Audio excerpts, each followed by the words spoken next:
وفاقی حکومت کا ملک بھر میں اسمارٹ لاک ڈاؤن لگانے کا فیصلہ، آج اعلان متوقع۔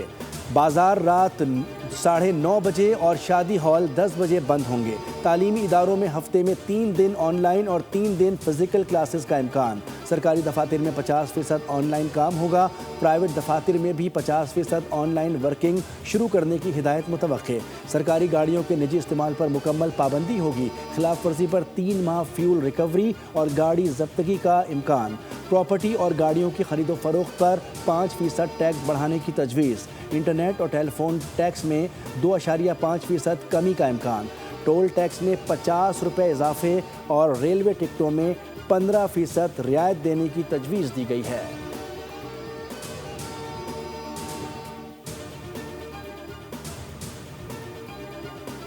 وزیراعظم کا پیٹرولیم مصنوعات کی قیمتیں برقرار رکھنے کا اعلان، اضافہ مسترد کر دیا۔ قوم سے خطاب میں کہا کہ پیٹرول پر 95 اور ڈیزل پر 203 روپے اضافے کرنے کی تجویز دی گئی تھی۔ اس ہفتے حکومت مزید 56 ارب روپے کا اضافی بوجھ برداشت کرے گی۔ مسلسل 3 ہفتے 125 ارب کا تاریخی بوجھ حکومت نے برداشت کیا ہے۔ دنیا بھر کے ممالک میں پیٹرولیم مصنوعات کی قیمتیں دگنا ہو چکی ہیں۔ پیٹرول پمپس پر عوام کی لائنیں لگی ہیں۔ کفایت شعاری ہماری مشترکہ ذمہ داری بن گئی ہے۔ حکومت نے محدود وسائل کے باوجود اقدامات سے مہنگائی کے طوفان کو روک رکھا ہے۔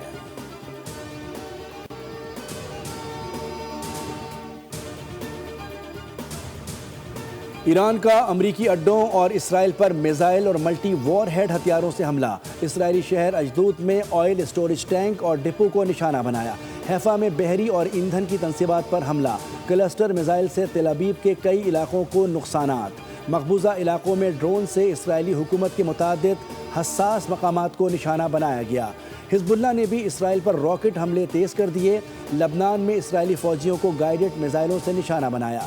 ترجمان ایرانی فوج نے کہا ہے کہ جنگ شروع ہونے سے اب تک 800 امریکی فوجی ہلاک اور 5000 زخمی ہوئے، جبکہ 1321 اسرائیلی فوجی مارے گئے۔ جنگ میں 17 امریکی اڈے تباہ کیے۔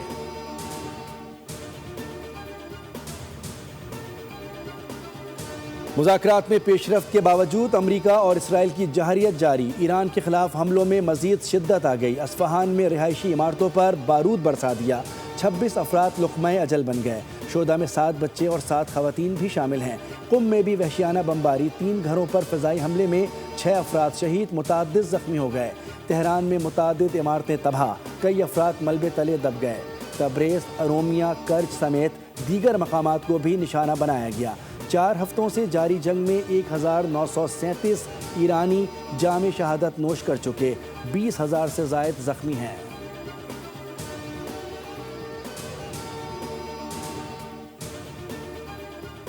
بدلتے عالمی منظرنامے میں محفوظ اور مضبوط پاکستان سرمایہ کاری اور عالمی تجارت کے لیے پرکشش منزل۔ نیٹ سیکیورٹی اسٹیبلائزرز کے ساتھ پاکستان دنیا بھر کے لیے تجارتی ہب بن گیا۔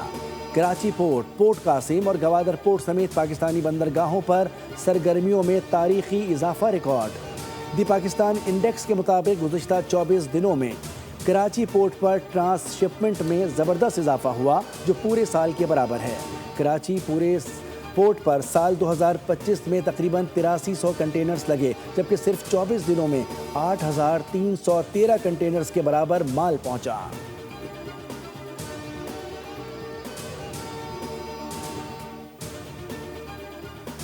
اسرائیلی فوج ٹوٹ پھوٹ کا شکار، افرادی قوت کی شدید کمی کا سامنا، آپریشنل صلاحیت متاثر ہونے کا خدشہ پیدا ہو گیا۔ اعلیٰ عسکری قیادت نے خبردار کر دیا کہ اگر فوری اقدامات نہ کیے گئے تو فوج خود ہی بکھر جائے گی، جو خطرناک ہوگا۔ اسرائیلی فوج کے سربراہ نے کہا ہے کہ جاری لڑائی کے باعث فوج پر دباؤ بڑھتا جا رہا ہے۔ جلد ہی ایسا وقت آ سکتا ہے کہ جب وہ معمول کی ذمہ داریاں بھی پوری کرنے کے قابل نہیں رہے گی۔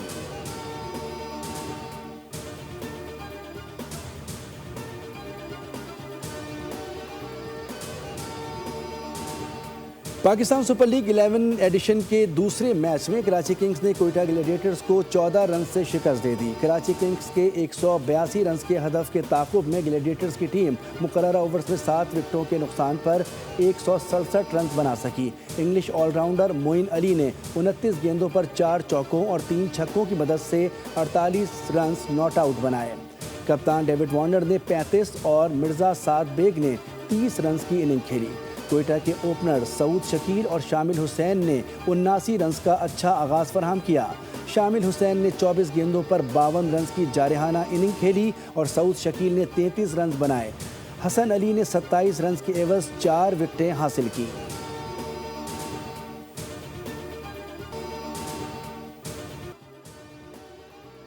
امریکی نمائندہ خصوصی برائے مشرق وسطیٰ اسٹیو وکٹوف کا امریکی کابینہ میں پاکستان کی کامیاب سفارتکاری کا اعتراف۔ پاکستان اس وقت ایران اور امریکہ کے درمیان ایک پل کا کردار ادا کر رہا ہے۔ پاکستان کے ذریعے ایران سے مضبوط اور مثبت پیغامات اور مذاکرات سامنے آئے ہیں۔ پاکستان کی سیاسی اور ملٹری ڈپلومیسی نے ثابت کیا ہے کہ وہ عالمی امن و استحکام کے لیے ایک ناگزیر قوت ہے۔ جرمن وزیر خارجہ یوہان واڈے نے انکشاف کیا ہے کہ امریکہ اور ایران کے نمائندے بہت جلد پاکستان میں ملاقات کرنے جا رہے ہیں، جس کا مقصد دونوں ممالک کے درمیان کشیدگی کم کرنا اور ممکنہ مذاکرات کو آگے بڑھانا ہے۔ براہ راست ملاقات کی تیاریاں مکمل کر دی گئی ہیں اور یہ اہم ملاقات پاکستان میں متوقع ہے۔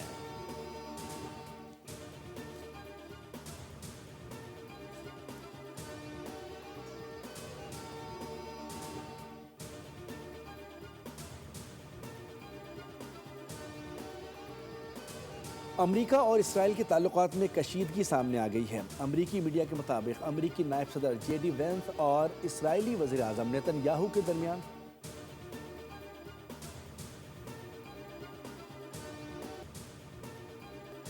امریکی صدر کا ایران کی توانائی تنصیبات پر حملے 10 دن کے لیے معطل کرنے کا اعلان۔ کہا کہ فیک نیوز کے برعکس ایران سے بات چیت جاری ہے اور ایرانی توانائی تنصیبات پر حملوں کی ڈیڈ لائن 6 اپریل تک بڑھا رہا ہوں۔ یہ اقدام ایرانی حکومت کی درخواست پر کر رہے ہیں۔ ایران کے ساتھ مذاکرات مثبت انداز میں آگے بڑھ رہے ہیں۔ ادھر امریکی وزیر جنگ پیٹ ہیگسیٹ نے کہا ہے کہ امریکی عوام امن سمجھوتے کے لیے دعا گو ہیں۔ امریکہ ایران کے ساتھ سمجھوتے کا خیر مقدم کرے گا، ورنہ جنگوں کے فیصلے کسی اور طرح ہوتے ہیں۔ ایران کے پاس نہ اب نیوی ہے نہ نیوی کمانڈر۔ امریکہ ایران کی فوجی صلاحیتیں ختم کر کے یقینی بنانا چاہتا ہے کہ ایران ایٹمی ہتھیار حاصل نہ کر سکے۔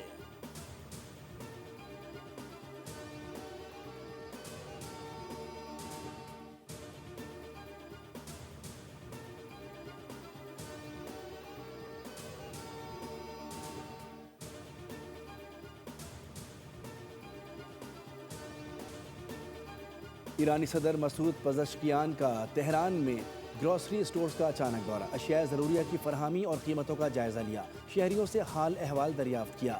شہری صدر مسعود پزشکیان کے ساتھ تصاویر بنواتے رہے۔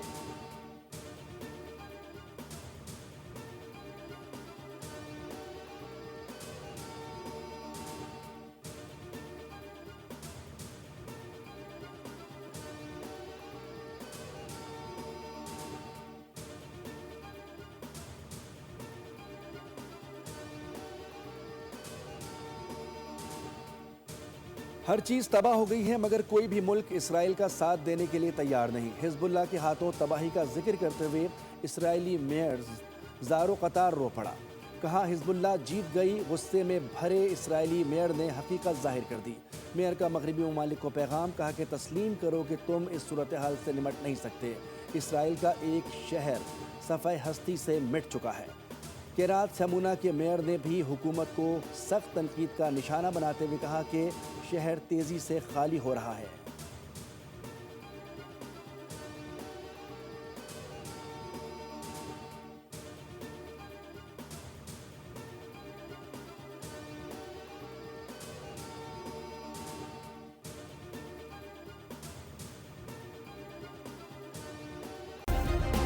سبسکرائب کریں اور بیل دبائیں تاکہ کوئی خبر رہ نہ جائے۔